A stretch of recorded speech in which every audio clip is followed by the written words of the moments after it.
What is up? I am Miguel Antonio, and this is the Live and Create podcast. It's where I interview artists and entrepreneurs about what it means to live a great life and create great things. On today's episode, we have visual artist R.S. Pickman. Pick is one of the main contributors to the visual arts website Hallward House. And Pick is also a lifelong creator, and he loves exploring the darker side of things, yet at the same time, he manages to inject this playfulness and this humor throughout. In this episode, he shares how at a young age he was able to see that he did not fit into the mainstream of life and the mainstream of people. And he also shares how that journey of wrestling with that and understanding that about himself led him to ultimately find a true community of people that he felt very, very connected with and that he could create with. We dive a little bit into the creative process as well, and he also gives some great advice to others who may be finding themselves on the outside of things. And a little side note, I'm super grateful for Pick making the time for this. He did this interview after being awake and working for about 36 hours going into this. It's a fun one. You guys are going to enjoy. The Live and Create podcast.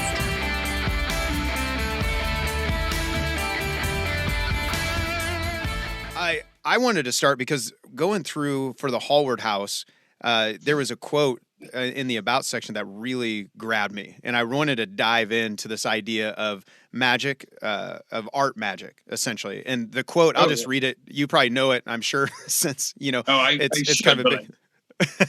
It says, the artist brings dreams into reality.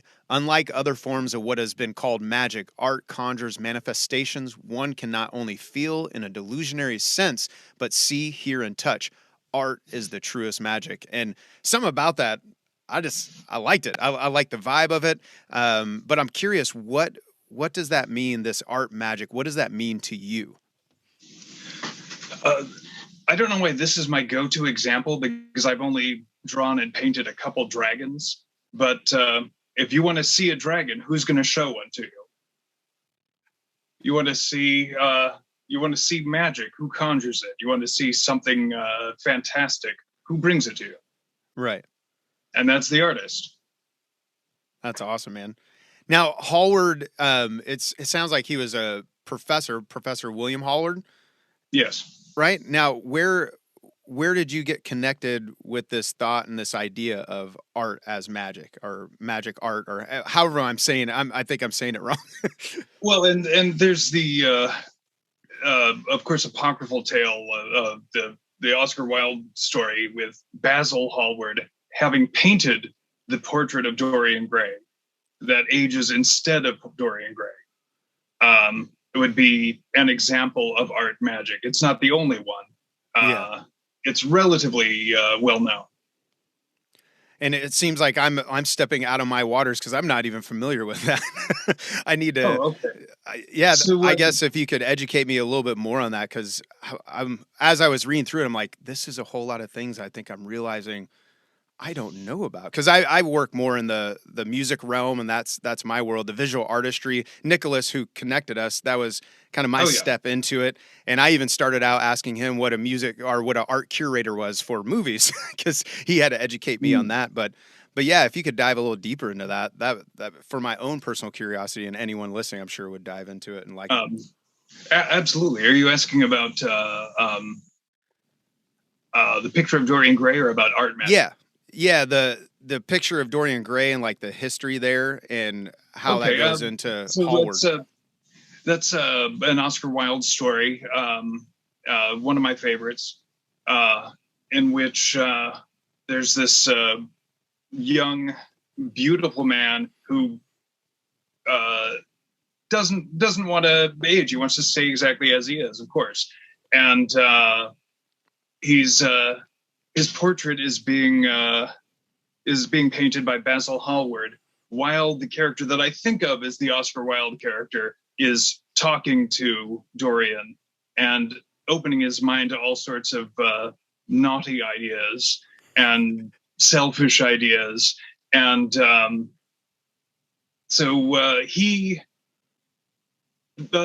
gets his wish. The painting ages instead of him. Interesting. But it not only ages, it shows every evil deed he's done is etched in his face. And the story starts out very much fun, and it becomes tragic and that was some other adjective that slipped out of my mind. Yeah, it gets dark. Long story short, it gets very dark. And that's a balance that appeals to me, certainly. Yeah, and definitely looking through your artwork, like there is this darkness to it. There's a sexuality to it, but it's interesting. I almost feel like a playfulness within all of that in your Oh, artwork absolutely. as well. Where did you first start diving into that? Or actually, let's rewind a little bit. Where did you first start with art, and then let's see how you came into the medium that you're working in now. Oh, I've had to think long and hard about that because I don't remember starting. It's always been there. Just drawing whatever came to mind. I remember practicing with comic characters, funny pages characters like Snoopy and Charlie Brown. Uh-huh. And Kitty is saying hello. And Kitty cameo. Yeah. Well, he doesn't like being picked up. Otherwise, I'd show you. But yeah, he's a sweet. I think one of the first artists I saw that really hit home in a even deeper level was Edward Gorey. And it was and I first saw his work in elementary school. And it was maybe a year later that I saw my first issue of Heavy Metal. Oh, okay. So I'm actually familiar with that one. Yeah. Oh, well, so Edward Gorey's work you would probably know if you ever caught the opening credits of Mystery on PBS. I don't recall that one. Okay. I want to make a note, even just on my own, just for my own personal curiosity. Yeah, that's probably the most famous manifestation of his work. I want to say he also did set design for a live version of Dracula with Frank Langella playing Dracula before the film version was made. Before that film version was made. So it was the Heavy Metal magazine that like grabbed you then, that style, that artwork, and propelled you. How old were you about this time? Oh, I think I was in about second or third grade when I first saw that. Okay. So you dipped your toe into this world pretty early. Oh yeah. Well, and it wasn't just the comic art and that sort of thing. I saw Nosferatu, the original silent Nosferatu. Right. I think in a double feature with the first Christopher Lee, Peter Cushing Dracula.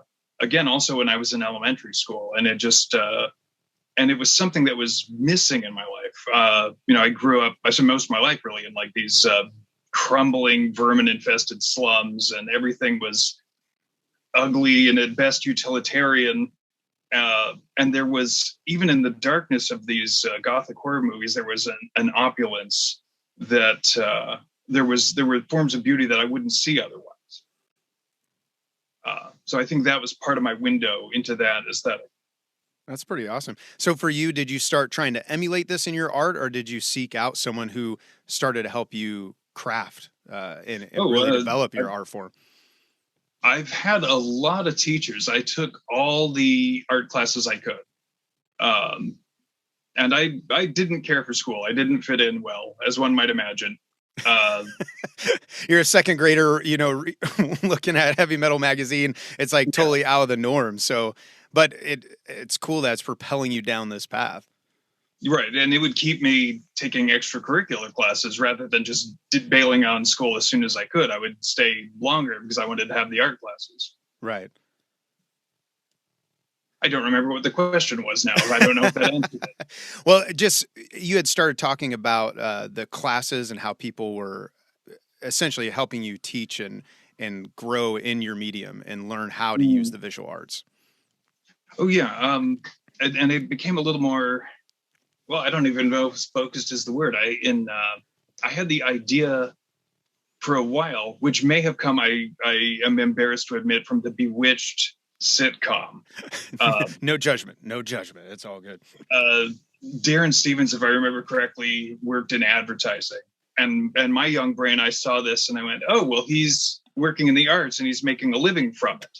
And so the art classes, as I got into my teens, started to gear more toward graphic arts, advertising arts, and it's a very good way to hone skills. It's important skills to have in the arts. But then after I had taken years of these classes, and to the point I'm like getting a perfect attendance award for these art classes, I realized I don't want to go into advertising. Just after going that route, you're like, yeah, just made the kind of the moral call. Like, is this really what I want to do? Is pitching people things that they don't need, that, you know, people know what they need, and do I need to pitch them nonsense, you know, and use my work for that? And and I'm gonna bring this full circle. We're talking about art magic. I was raised without any sort of magic except for the arts. I wasn't raised to believe in any sort of magic or anything supernatural, and so I had to create it. And I have this need for it, even though I don't necessarily believe in ghosts or vampires or anything like that. I had to make it manifest. Where do you think that need comes from? Is it something that you looked internally, or that's right? And I'm curious because I see it all over. I'm more of a skeptic myself, but I also see like how the world, like people long and desire for either magic or spirituality or something. Where, like in your opinion, your journey, where do you think that comes from? I think a lot of it for me is having to do with the concept of immortality and not having it in any sense, and that we just lose people and they're gone, and that alone is maddening. And in a weird way, these fictions that we see depicted in various art forms with ghosts here or angels there and zombies even, and vampires, what have you. It's a way of exploring this, and not always, and very bittersweet at best, a lot of it, but that kind of suits where I'm coming from with it.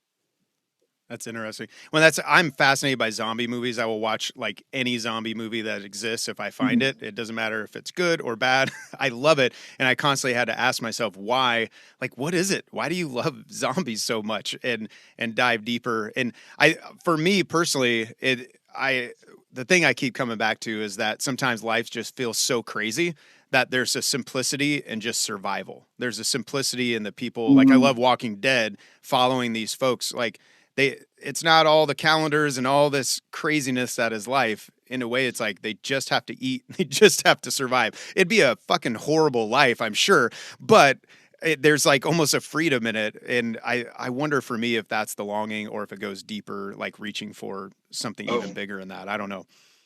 I have to agree. I think that's part of the appeal for a lot of people. I grew up on zombie flicks. It's not just the classic gothic horror, which really formed the core of a lot of my aesthetic sense, but the more modern, gritty zombie fare. I grew up a huge Romero fan, and then this sort of unofficial spin-off, if you'd call it that, Return of the Living Dead, is another one that had a huge impact on me. Right. Yeah, and the imagery of that is so powerful. But it's interesting to think of you're in second grade, you see this artwork, and you also sense this longing you're already having. It sounds like almost an eternal angst. You're noticing I'm different than probably some of the people around me. Was that like growing up for you, kind of being on the outside in a way? Was that a hard thing, or was it something that just felt like no, this is who I am, and this is how I'm going to live? You know, I hear people say, like, I don't care what people think, and I envy that so much. It's I laugh because I do too. I envy it. Yeah, I care too much, and you know, I've gradually had to come to accept, like, I don't have the tools to fit seamlessly into the mainstream, even if I wanted to, and I did want to when I was younger. Very very isolated in a way. In a way, though, I mean, I'd find that the people I would connect with, those connections would be so much more solid and meaningful.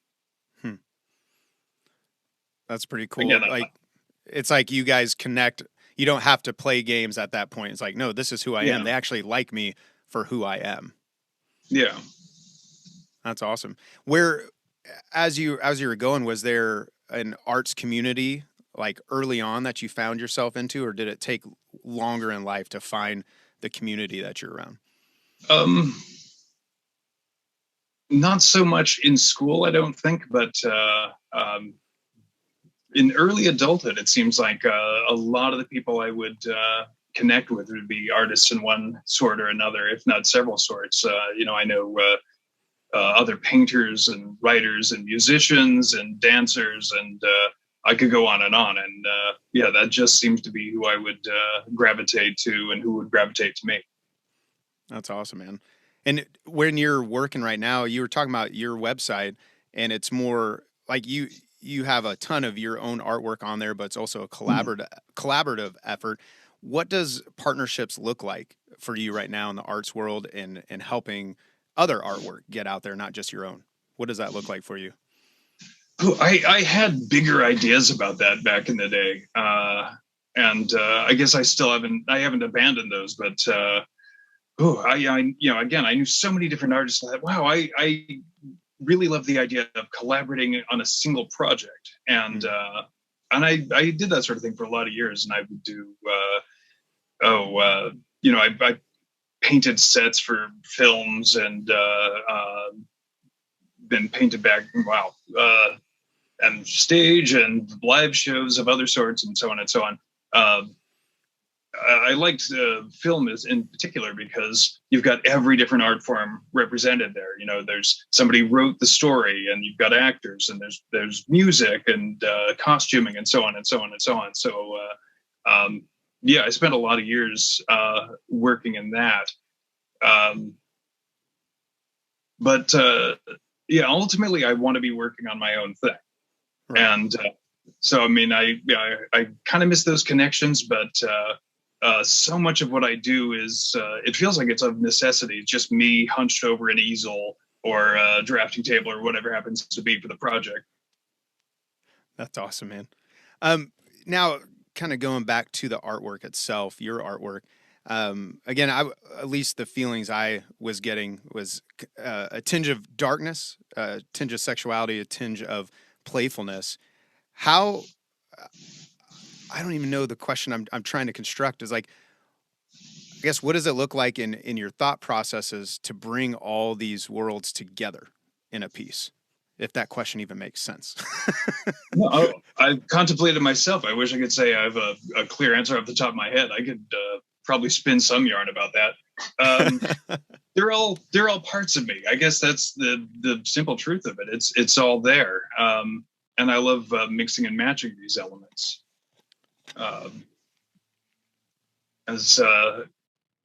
Every now and then I contemplate doing something that's just entirely bleak or just pure whimsy or what have you.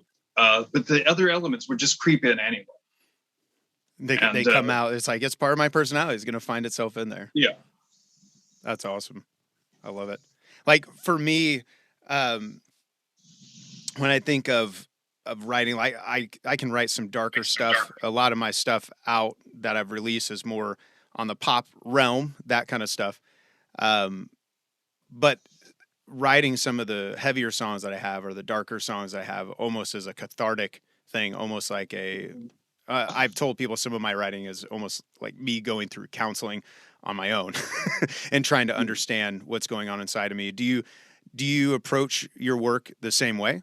Is it a catharsis? Is it counseling? Is it just an inward journey of healing for you? Is that part of it? Oh, yeah, some of it is. Some of it has been about heartbreak. Some of it has been about isolation. Some of it's about injustices in the world. I could go on. I could, and I lose track of the question. Again, this is sleep deprivation. What were we talking about? That's all right. And for the audience, he has been up for over 24 hours at this point and making time for this interview. So he's been working hard. But is your artwork, as you're diving into the different subjects and different topics, is it a form of healing for you? Was kind of the original question. Oh, okay. And I think that just finally clicked to me. Yeah, I've absolutely. I've had, especially if I've been through a loss. Um, and it's not just the subject matter, just the work itself, doing the work. Um, it it's something that it gets me through the darkest times. What does doing the work look like for you? What's your process? Is it, and like for example, like for me, I actually to do songwriting, I actually have to block out time. I'm like, here's 3 hours, and try to shut out the Mm. world. This is what I'm doing for the next 3 hours, and here's my goal towards. Over the years I found that that's how my process works the best. I've tried all sorts of things, but what is your process? Leaning over the easel or the drafting table, what does that look like currently for you? Oh, so there's a technique I've used for a while to keep the distractible part of my brain distracted, and I can still do the physical work of the artwork. Once I have the idea, that takes some conscious focus. Once I have the idea, I've got the drawing done, and then say I'm going to apply paint. I'll speak about painting specifically for this example. Um, I'll put on an audiobook or some stand-up comedy or an old radio play, and sometimes if I have a sense of like how long I have, of like what kind of block of time I have I can dedicate to this, like maybe that's how long an audiobook I'll put on, or Hmm. a number of different short stories, that's how long I'll listen for, or that's how many radio plays or what have you. And so the part of my brain that wants to do a million things at once is kind of occupied with where the story's going next, while my hands are doing the work of applying the paint. That is interesting. So, but at this point, you've already sketched out what you're going to paint, if I'm Right, correct. And right. Because that's an interesting concept. I've not heard someone talk about that. Like, let's just put this. Let's give this part of the brain something to do during this time.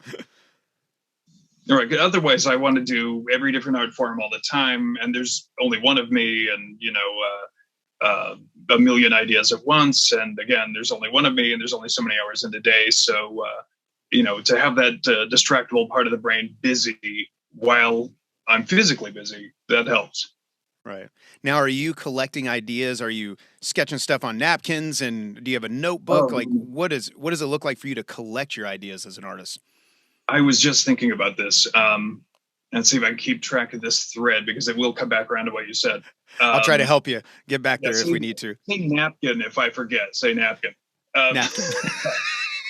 I would show at a lot of goth industrial clubs and kink venues and heavy metal shows and karaoke nights and you name it, just a lot of these sort of things. And what I would tend to do is bring a sketchbook with me, and even while I'm showing the work, uh, I'm creating the next piece. Hmm. And once I've got the idea, like I might have a sketch that I don't finish one night, but then, oh, I know what I'm doing when I open the sketchbook the next night, because I've already got it started. That's Every awesome. now and then, though, I show up and I realize I filled my sketchbook. Like I have no blank Hmm. pages, and it's literally whatever scrap of paper I can find. So, I mean, I believe I've been desperate enough to go napkin. So there's been a few napkins on the table when you're getting rolling. But it sounds like for you though, the creative process just always firing. Each thing leads to the next thing for you.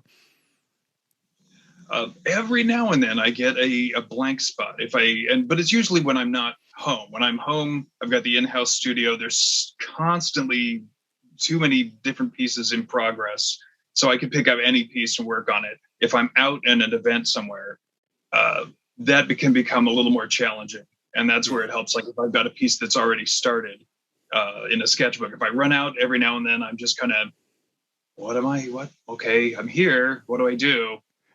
Right. And it'll come to me eventually, even in those circumstances. But just sketch whatever pops into my head. Now, is there like a painter's block? Like I know in the music world we have the writer's blocks that tend to come from time to time. Have you experienced any seasons, like sustained seasons of painter's block, or it sounds like maybe you don't. I don't know. No. Again, it really only happens when because again, I've always got so many pieces in progress for every piece that's done. And I've got a body of work now, but there's so many more that aren't done. So I can pick up any piece and just continue work on it. The only time it really happens if I'm out and about sketchbook and I just have some time to kill. Family gatherings, I've done this. The family's watching football and that's not really my cup of tea. So I like find a quiet other room and bring the sketchbook and I'm trying to tune out the football and focus on something to draw. And it's, and then it's like, okay, well, what do I love? Oh, well, I haven't done this scene from Alice in Wonderland or something like that. Sometimes I have to go for the more family-friendly stuff in that sort of environment. Like just in case like a little nephew comes running up or something. Precisely. That's awesome, man. Now, is it like every day you're in the studio thing, or does it come in seasons for you? I have some friends who I do better if I'm writing consistently over time. I have some friends who like to block, like 3 months, they're going like balls out just constantly and then take breaks. What does that look like for you? I keep coming back to something. Another creative person I know, a historian who's written a number of books.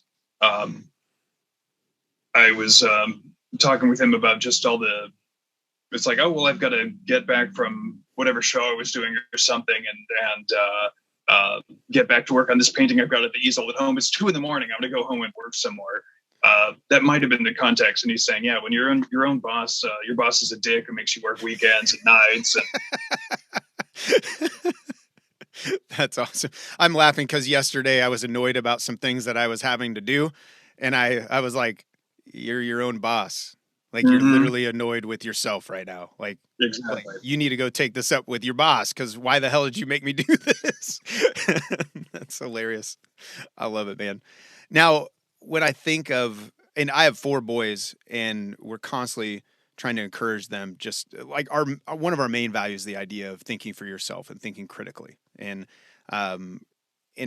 each one of them have their own personalities, and so it's kind of this very personal thing to me as I wrestle out like kids who feel like they don't fit in, how they can like push through and not conform, but really embrace who they are while finding joy, because it can be such a hard road. Like I said, I was more of a people pleaser, so I tried to like maneuver my way through, and always wished I could have been like a fuck you, I'm just gonna go do what I want to do kind of guy, but I just wasn't. But what advice would you give? Because I know it sounds like you've walked that road. What advice would you give to someone who's younger, who might be listening to this, and they're in a realm? I live in the Midwest, and so arts here sometimes you feel like a square peg in a round hole. What advice would you give to someone, a younger artist who feels and sees that they're different, and but they want to pursue art, or they want to pursue music, or whatever that thing is? What advice would you give to them from the road you've walked? I don't know if this is trite by now. There was a phrase going around a while ago saying it does get better. So many of the insults and such of school life don't matter anymore after a while, and there's such a bigger world out there. And keep going. I've been to dark places, and in 4th grade things took a turn, and I was about as depressed as I ever was literally thinking, well, what am I doing alive for? But I'm trying to be pragmatic, and I'm doing in my head the math. Well, how many years till I'm an adult and I'm past this stuff? Stick it out. And when it comes to, like, say, growing up in a small town with all of that, I don't want to say move to a bigger town. I don't want to. Some 4th graders like, what the fuck? How am I going to move to another town right now? And that's where you have to do the math. Go, okay, how many years I can tough this out? But that's crass, and I don't want to diss the small town to that extreme. I do, but I shouldn't. So yeah. No, I get it. We actually moved out of the city into like a smaller area.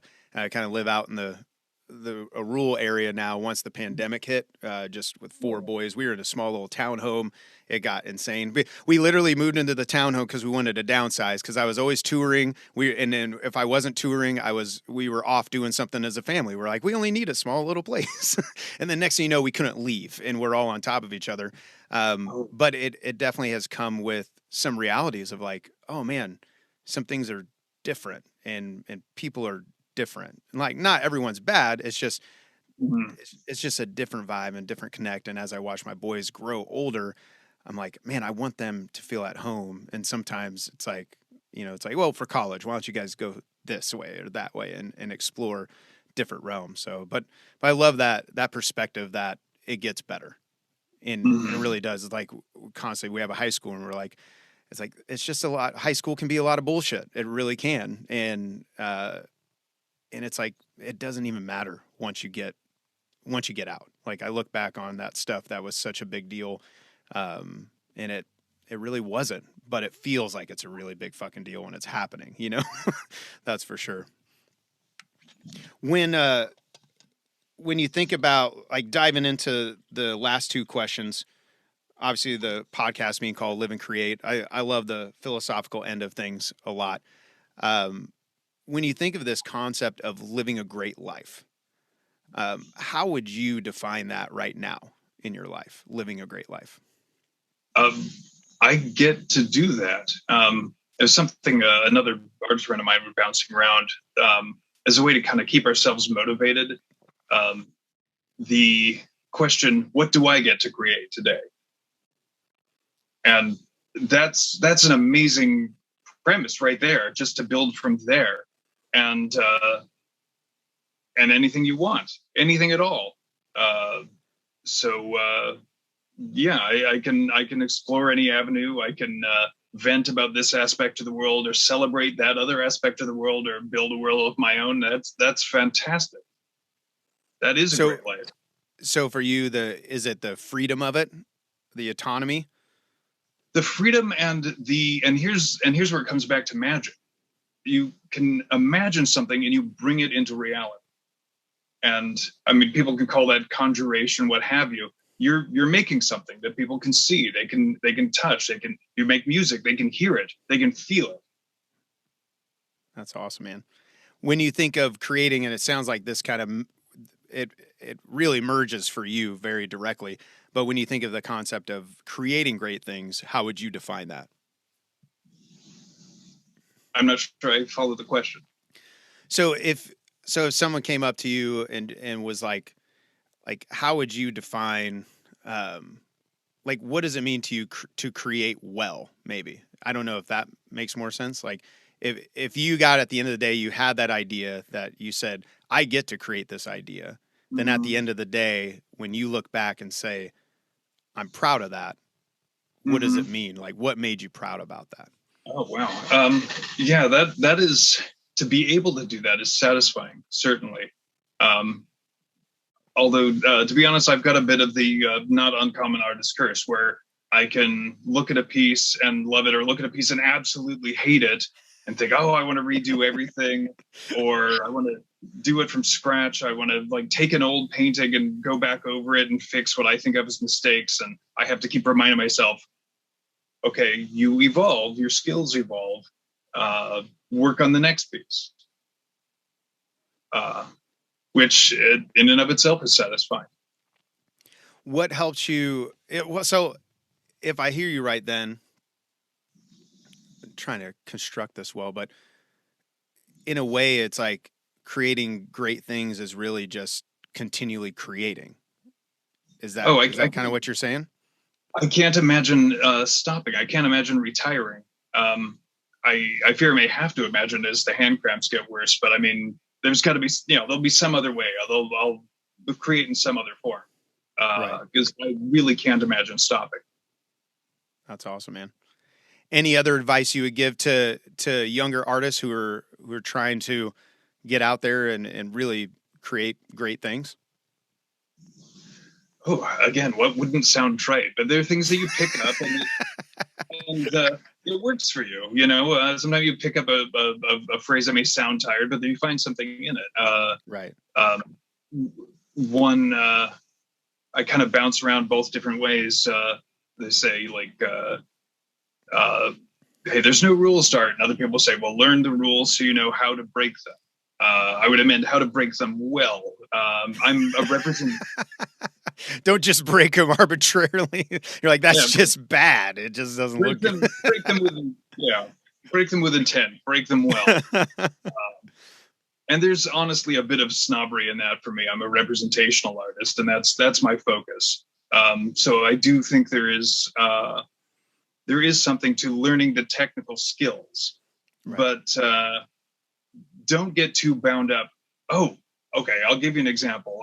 I've had different instructors who would they'd set you an assignment. You could work within the assignment, create something that they wouldn't have expected, but you're still using the tools they put forth, still following the guidelines. And I've had them say, well, let's not do anything too crazy when they see what I came up with. Learn the skills and try to tune that nonsense out. Nice. Whatever the hell crazy thing, like, okay, maybe the teacher won't like it, but keep it in mind and use it later.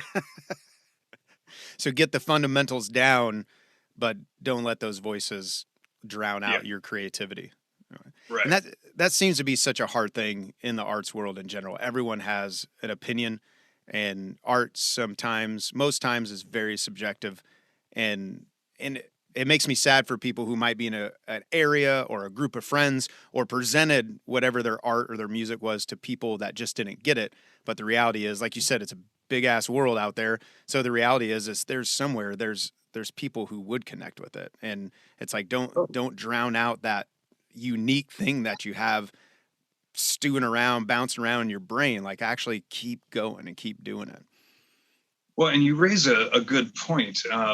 When there's, people feeling they don't fit in, or their art has not found the right audience, there's a huge wide world out there, and somewhere out there is the audience. It may not be the first person you show it to, it may not be the 10th person you show it to, but the audience is out there. Right. When I remember, even when I was younger, I started singing, and someone said, "Don't quit your day job." I was like 4th or 5th grade or something like that. And it literally, it seems so silly, like that one little phrase, a stupid joke that everyone makes all the time, but it like cut me to the core. I didn't sing forever until I was 17 again, and literally have made almost all the money I've ever made in my life off of singing after becoming an adult. And so it's crazy to think of a young artist or a young musician, someone who those tender thoughts and tender creativity things that are going, I'm not even talking very good at this moment, but that can get squashed down. So I love that you say like drown that part out and just learn your craft and keep going. It's because there is an audience if you go and find it. As long as, I love that you do drive home though, like you have to get good at your craft. Like if you're a musician, you still have to get good at playing guitar, or still good at singing. But well, and I say that like I haven't, banged away at this or that like a drunken monkey. I've done that too. That's part of the process. You got to, Dave Grohl was like, everyone needs to, if you want to do music, you all need to get in a band. You don't know anything. You guys sound like shit. And that's just part of the process, Oh, let's see. So a couple different things. I dropped one thought, but I'll throw this other one out there from Adventure Time. Sucking at something is the first step to becoming sort of good at something. I love it. Well, I'll have to clip that one out right there. I'm probably mangling the quote, but it's something along those lines. Well, so everybody starts. Go ahead. Sorry. Everybody starts somewhere. Yeah. And I used to teach privately, and I would always say we all sucked when we started. Like all of us did. And because you see kids just get so frustrated as they're trying to move forward. And oh, man. Well, let everyone know where they can find your artwork, how they can connect with you. Okay. Hallwardhouse.com. So hallwardhouse.com. I know that it trips people up, but I'll come right up. There's a Redbubble link from there. It's all over the site. If you want to buy a print or something, get artwork on a mug or a shirt or even a mask. That's awesome, man. Well, thanks for making the time, and I'm sure you're ready to get some rest, I think. Yes. Awesome. Something And like I'll- 36 hours. 36 hours. Oh, man. now. Thank you for listening to the Live and Create podcast. If you like what you heard, make sure you subscribe and leave a comment or a review. The Live and Create podcast.